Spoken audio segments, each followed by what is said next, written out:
This is Transit Unplugged. I'm Paul Comfort. Good to be with you on another edition of the world's leading transit executive podcast, Transit Unplugged. And today I'm excited to bring you kind of a new format we haven't tried before. I don't know about you, but I have been listening to a lot of fun podcasts over the summer of, TV shows with actors that were on different shows that I used to like, and they're all talking about what it was like to work together and stories from then. And I thought, you know what? We could do the same thing for the transit industry. So many of us have worked with great people, like the three folks that are on the line with me today, and we all have fun, great stories to tell. And so that's what today is. Today is a reunion show with some of my friends and coworkers that used to work with me at a company called Yellow Transportation. We were in the Baltimore, Maryland area where I grew up, and we all worked on this service there in Yellow. And Yellow was a big transportation company, and it was headed up by a friend of mine named Mark Joseph, who has been on the podcast, a great guy who ended up becoming head of Transdev. Veolia, actually, I think it was at the time, for 10 years here in North America. Great guy, still involved in the industry. I still talk to him off and on, but he kind of brought me into the company. And then Peggy was there when I got there. And then Jeff and John came in after. And we all worked together on providing public transportation services, contract services. And we had such a ball. I think I was there for 5 years. And so I thought, what a great way to start off a reunion show format with some of my friends. So Jeff Barnett, thanks for being with us today on the show. Great to be here. Yep. And Peggy Maher, thank you so much for being with us. My pleasure. And John Duncan, my good friend who I've worked with on a number of jobs. John, thanks for being with us on the show today. No, thanks for having me, Paul. So let's talk a little bit about Yellow itself. Peggy, you were there before I was there. So tell us whatever you want to tell us about what Yellow Transportation was. Yellow Transportation was started in 1907 as a taxi cab company. It was a family-owned company that was inherited, and the new owner sent his son there for one summer during college. And it turns out he just wanted him to watch the place until he figured out what he was going to do. But his son fell in love with the transportation business and said, "Hey, Dad, let me try my hand at this." And he was able to grow this small taxi company into the first company that used radio dispatch, the first company that hired women, and then into an international transportation venture with a headquarters in Paris. So it was quite a big accomplishment. And some of us on this call were part of that transition and that growth. And we certainly had an exciting, fun time making it happen. You're right. That's great. That's a great summary. Thank you. Yeah. And Mark brought me in. He recruited me to his company. You know how he did it? I think you guys know the story, but I was working for someone else at the time, and he said, "Paul, I'd like you to come work for me and become my vice president of national contracts and help me take Yellow national, win contracts around the country." So he kept working me. And finally, he asked me, put down on a sheet of paper everything you want that you'd want in a job, because I'd kind of been putting him off. I was like, "Really? Are you serious?" He's like, "Yeah, I'm serious. Write down everything you want in a job." So Peggy, I wrote down 10 things that I wanted. I wanted to be called a vice president. I wanted a company car. I wanted this salary. I wanted this. I wanted that. And he met with me. He said, "All right, I'll give you everything you asked for." So I said, "If you're not going to take it when somebody offers it to you, you're crazy." So I did. And I ended up having a ball there. I mean, life has ups and downs. Jobs have up and downs. But overall, it was a wonderful experience.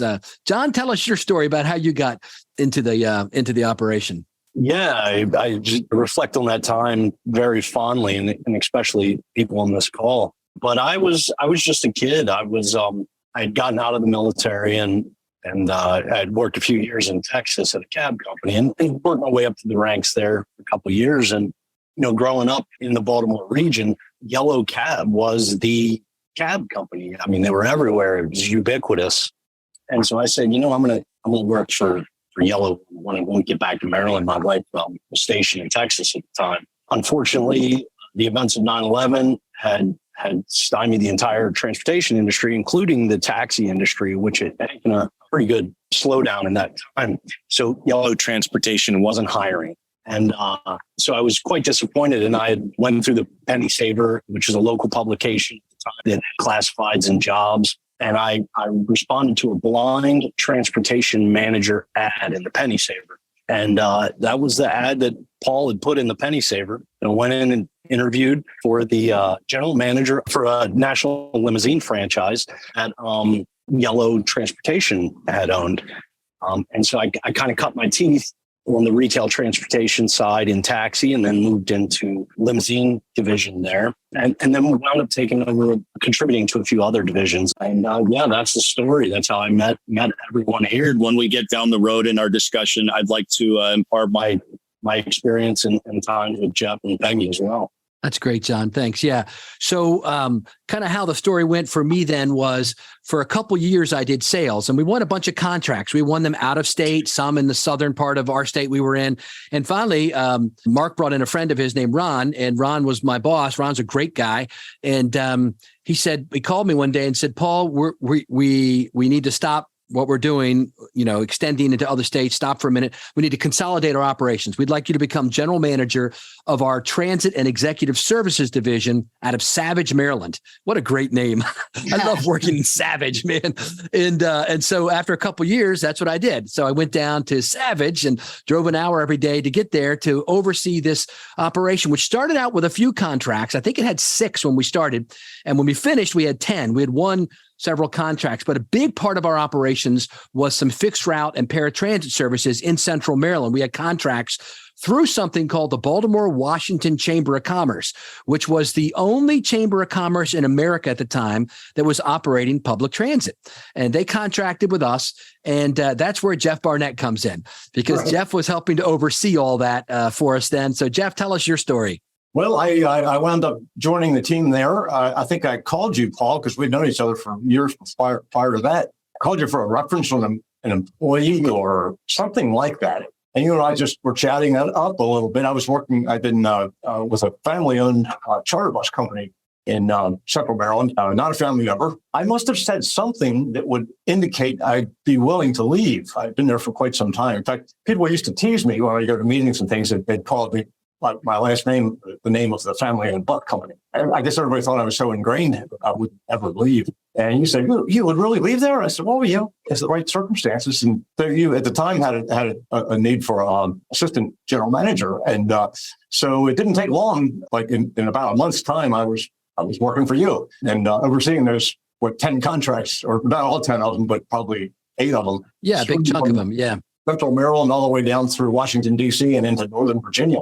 And that's how I got started there. So it was pretty exciting times. So the way it worked at this operation, so folks know that I'm executive director of a group called the North American Transit Alliance, which is the 5 largest contractors for public transportation in the country. Transdev, which, as I mentioned, Mark Joseph used to be the head of, was CEO for, I think, a decade. And now it's Laura, who is CEO there, Laura Hendricks. And then there's RATP Dev, National Express, MV Transportation, headquartered in Dallas, and Keolis. But there were also these other companies which got bought up by a lot of these companies. And that's what happened with Yellow. Eventually, Yellow got bought up by what became Veolia, and then now is Transdev. At the time, it was Connex. But prior to that, when we were all together, so we had pulled together all these contracts. Mark or Peggy or someone had won them before I got there. These were these operating contracts for county public transportation. And we had some commuter service contracts, and we won additional contracts for commuter buses that we ran our motor coaches with in Northern Virginia. We started a brand new service called the Georgetown Shuttle. There's stories about some of this in my first book, Full Throttle, where I talk about some of the things that we did in those early days, some great stories. And then we had the motor coach division, and as John mentioned, the limousine division that Mark had run. So the 3 of us were not involved in the taxi cab. Taxi cabs are run separately out of Baltimore. And that's where you were at, Peggy, right? So tell us what you did for the company.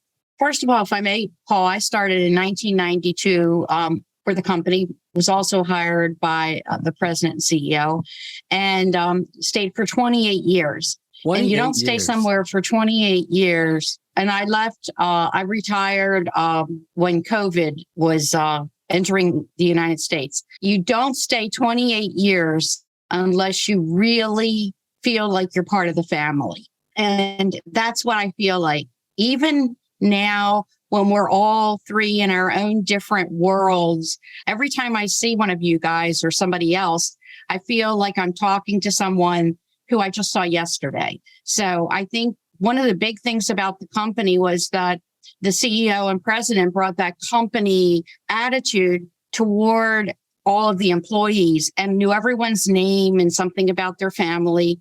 And it made us all feel good about what we did. Now, we didn't always agree on everything, but when it was time to put a project on the ground, we all were there and we all supported each other. And I found that to be another really good thing about the company. What I did was in the beginning, operations until real operations people came along. And at one point, I did a lot of the special events. And each and every one of you and many other people helped to work on those special events. And I can remember, John can vouch for this, that we were doing a big special event in DC for a very high profile client. And they wanted ambassadors on every single motor coach. And John, I can't remember how many, but I would say it was 40 to 50 motor coaches. And we hired some people. We begged others within the organization, like the head of HR, will you please come and be an ambassador? And that person said, yes, family members of other people who were in the law profession and really in high level jobs came and helped us. And that was just the spirit and the esprit de corps that we all felt for each other. It emulated into how we provided service to our customers, whether it was the transit service that the drivers every day are driving the same route. They were customer service oriented, and they became a large part of the lives of the people that we transported, as well as our third party customers. So for me, that was the most wonderful experience that I had, being entrepreneurial about how we did things and delivering a world-class service, even though it may have been in a small environment. Yeah. We ended up at our transit and executive services in Savage, as I mentioned, having around 10 different contracts. And of course, we had lots of other contracts that we did with our motor coach and limousine service that John ran. But we had around 200 employees, I remember. And then we ended up getting a couple other divisions that we operated out of state locations. So John, tell us some about, some of your experiences that you remember, maybe humorous or scary.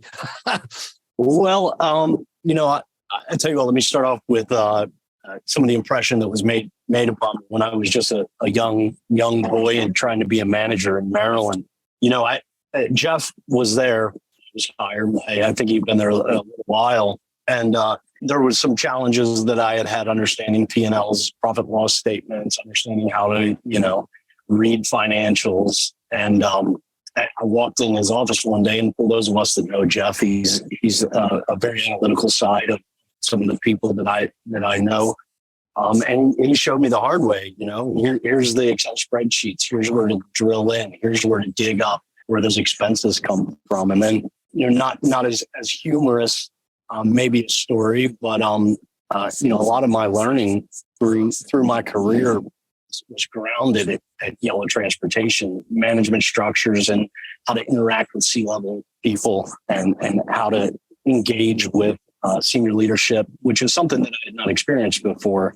Anecdotally, I recall a time, Paul, with you and I, where I was full of excitement and ready to go, and I had ideas and passions, and I spent a good part of 2 weeks putting together a presentation, I guess we'll call it, about 10 pages of how I thought I could improve the division that I was managing, or one of the divisions I was managing. And I believe I talked to Peggy about trying to get the CEO to listen to me. And Peggy, of course, being friends and a long time coworker with the CEO, just ask him, no problem. Well, that was terrifying to me, to, a low-level manager. My optics were I was a low-level manager, and this was an enormous company.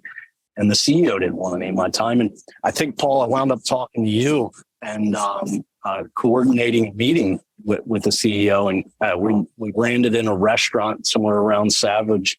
And I pulled out nervously my presentation, and I went through it methodically, stuttering and stumbling through my words. And, it was one of the things I always remember about Marcus. So this is a fantastic idea. Where have you been hiding this guy?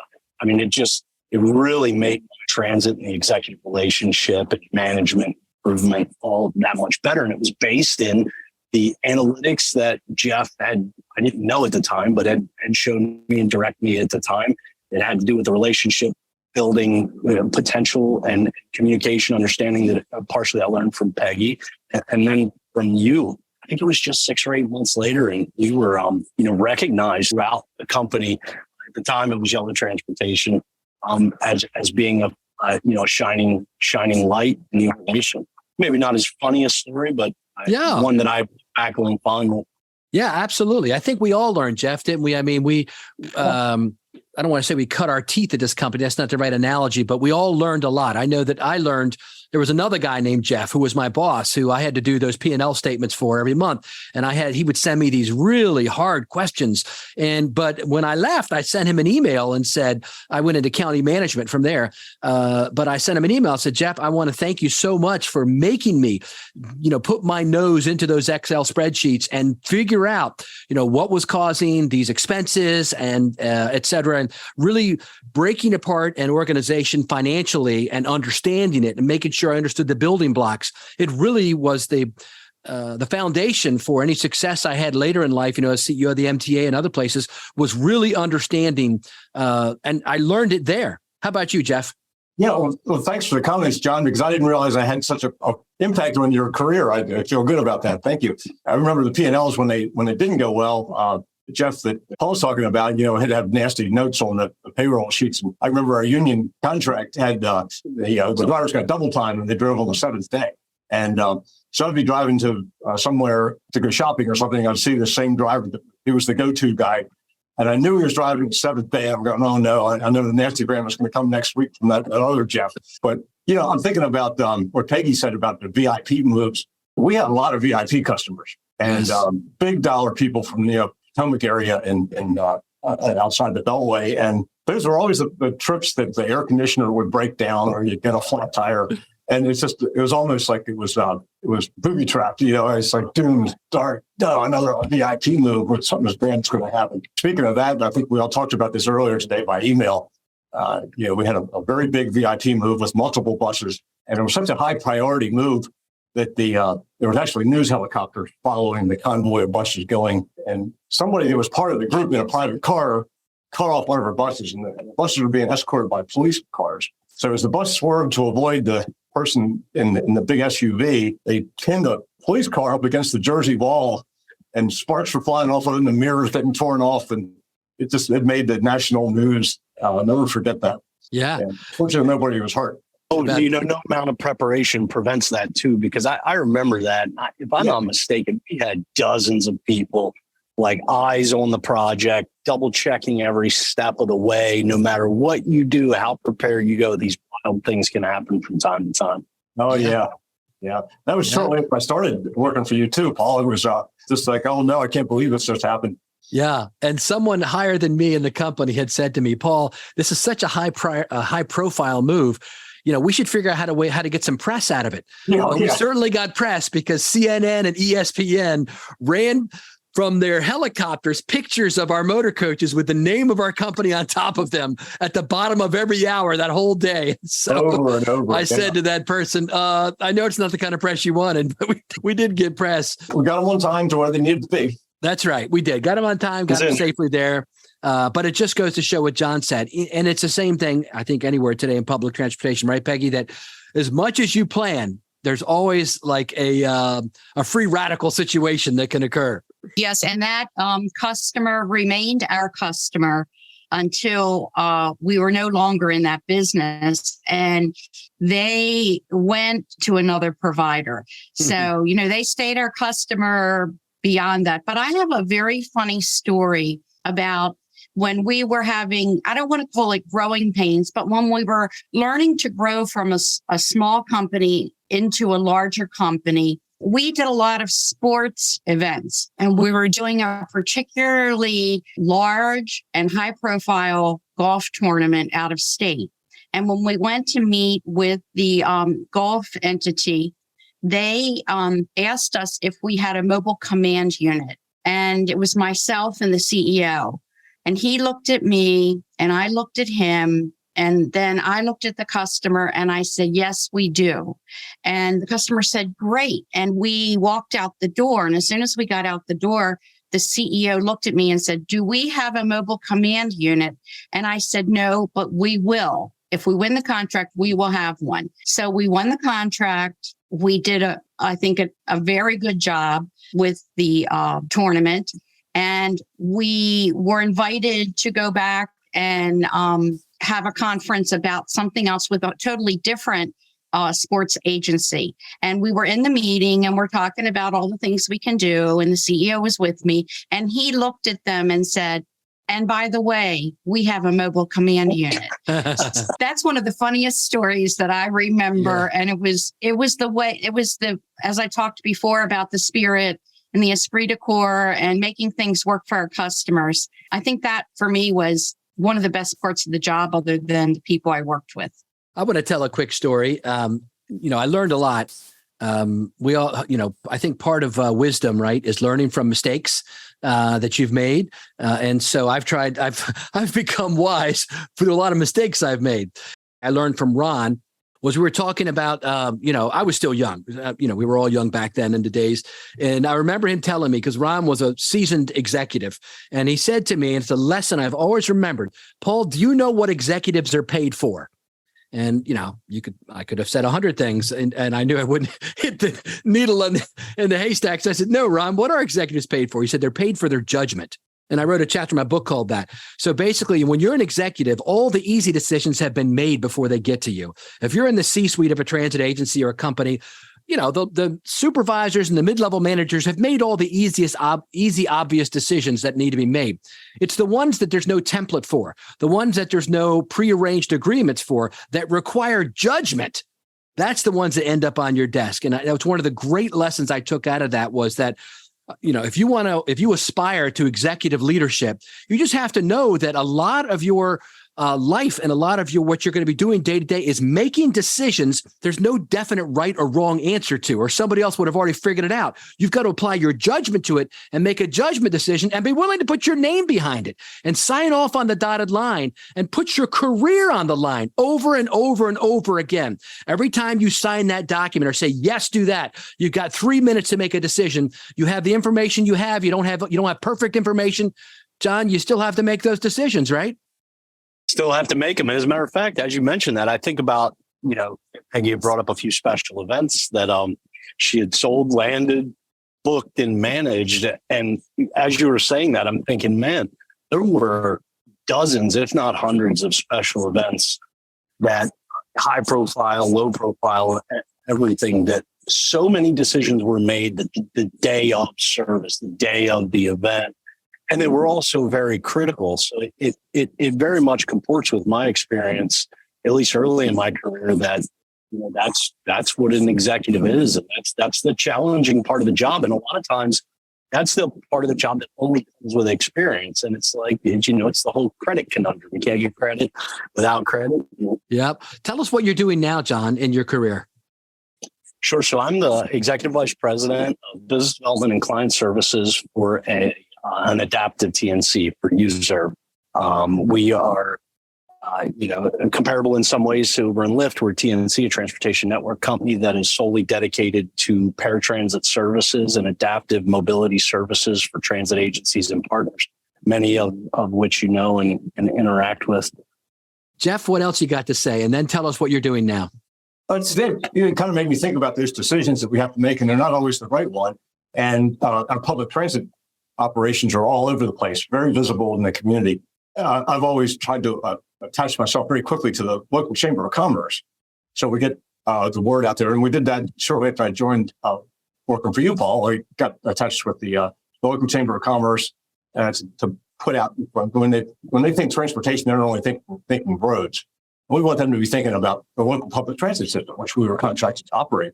And we kind of have a selfish reason for doing that, so that's if you make the wrong decision or something really stupid happens, they go, well, that Jeff Barnett, he didn't seem like he's that stupid. It must have been an anomaly, So you protect yourself.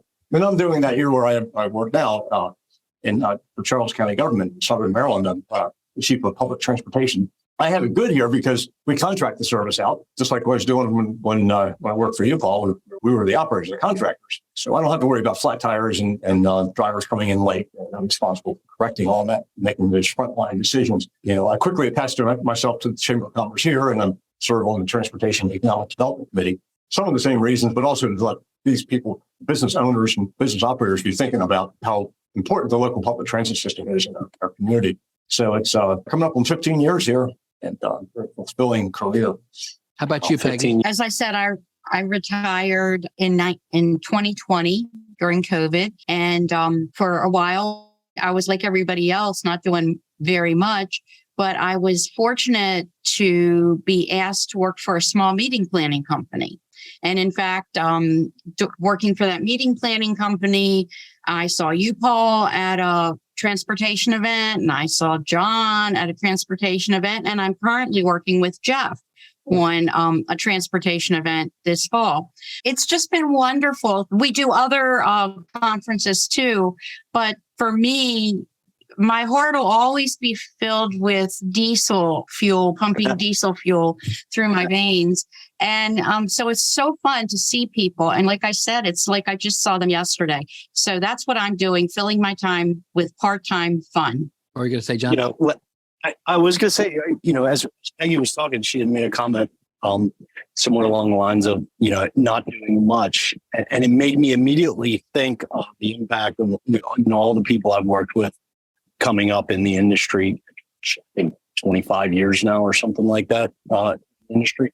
And I remember I was an operations guy when I came to Yellow Transportation and to you, Paul, with a very little amount of operations experience. I've had, I think, a fulfilling career largely in business development after my operations years. And even though you may have, for an interlude, not done much, the seeds of what you've sown all over, Peggy, are bearing fruit. I've had like I said, a fulfilling year, 25 years, mostly in business development. And I was introduced to business development by you. I didn't know what a proposal was or an RFP or the timeline process in the interview. And I remember very distinctly, unfortunately, I don't remember the client it was. It could have very well been Charles County. I remember some need to deliver a bid, a proposal. Nowadays, a lot of them are electronic, and sometimes you got to deliver a hard copy. But back then, it was always hard copy and occasionally a CD with it, I think. And that was my introduction to business development, that and a few more steps. And I don't know if you recall, but my last 6 months or year at Yellow Transportation before I moved on, spent a good deal of time understanding and learning about business development and contracting, the business as a whole, transit, not just the retail aspect of it I was in. So yeah, I just wanted to mention that. And I appreciate all the time that you spent with some dumb kid playing with limousines in the corner of a trailer in Savage, which, by the way, I was the one with the trailer in Savage. We had a facility, nice facility with a garage door or two and offices, and we were in a modest abode in the limousine. I was in that trailer for a while, John. So I appreciate you saying that. And I want to just say one other thing. You all have been a pleasure to work with and to work alongside. And John, your skill for special events, you really came to the forefront when we were with that high-profile client in DC. You did a remarkable job, and I'm certain that wasn't tutelage. That was just a skill set that you naturally have. And Jeff, you with the transit side, likewise, it's a skill set that you can deal, pardon me for saying that, you can deal with the bureaucrats and you know how to handle them and make everything work. And Paul, I think your charisma and your knowledge industry was something that Transdev, see, I'm going to call it that, that Yellow needed at the time that you came on the scene, and you also did a remarkable job. So thank all three of you. You have made life memories for me that I cherish. Funny, just reminiscing about this, what tough skins we grew there. I mean, it was a lot of stuff going on, a lot of stuff. And then multiple contracts, and it's hard to have 10 contracts and any given day have all of them go smoothly. There's always some kind of hiccup that you had to deal with. That's a lot of moving parts. And looking back on it, we developed a lot of skills Along those lines you mentioned, Peggy, that's really good analysis of their skill sets. When I was county administrator in Charles County and brought Jeff in as head of transportation, I said to him, Jeff, you'd be perfect in government. Your analytical skills and your ability to deal with bureaucrats, you need to be in government, man, out of the private sector. And then John's ability to solve operational problems that you mentioned, that's why I hired him as chief operating officer at the MTA when I was CEO. And John did an amazing job, helped us solve so many problems. I remember, John, one room, a big conference room that you had around the wall, this humongous conference room. You put these big pieces of paper, what were you doing? What were you figuring out? How to fix our OTP, I think it was. How to improve on-time that's performance. What it was. It was perceived OTP against actual OTP, and where we were failing, or where the systems were failing that were put in place to monitor OTP. Yeah, I recall that. Yeah. So I want to close out with just a brief story and to thank you all. But the story is the role of transportation in a national crisis. And John, you alluded to 9/11 earlier, but I believe, Peggy, you were there with us. Everybody always, a long time ago, people used to always say, where were you on 9/11? Well, where I was in the conference room in Baltimore at Yellow Transportation for our senior managers meeting that morning. And Peggy, I think it was you or Deidre who wheeled in a television and said, you all need to see what's going on right now. And the first plane had just hit so there was maybe 15 of us in the room. First plane had just hit the first tower, and we were all stunned. And so we start looking, and then I don't remember the exact order of things, but eventually, the Pentagon situation happened, where there was an explosion at the Pentagon. And of course, we were operating services down there. And so suddenly I'm on the phone with Barnett and everybody else down there. And everybody kind of went to the four corners of the room because all of our operations were impacted by that. We were getting people out of DC, but they had shut down the roads. I remember being on the radio with drivers telling me, Paul, there's like ashes falling on my bus from the Pentagon right now. I'll never forget that. Right now, there's ashes from the Pentagon falling on my bus.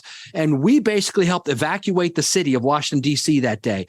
We stayed there for hours and hours, well into the night. Do you remember that, Jeff?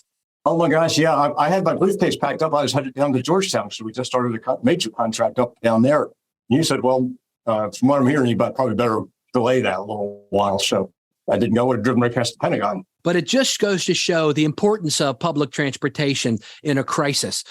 You've got cities that are being hit with hurricanes, and the buses are the ones that get people out, that rescue them. Terrorist attack, natural disaster, public transportation is at the center of their response. John, you know that, right? Yeah, we, another Yellow transportation story. I don't know if you all remember, but the storm that affected New Orleans so bad, we had drivers coming in, which was fascinating and eye-opening for me. Drivers coming in and said, how can we help? How can I help? And I remember there was a big call for buses. You call them getting everybody out of New Orleans when the levee, I think it was the levees, when the levees had went during a storm.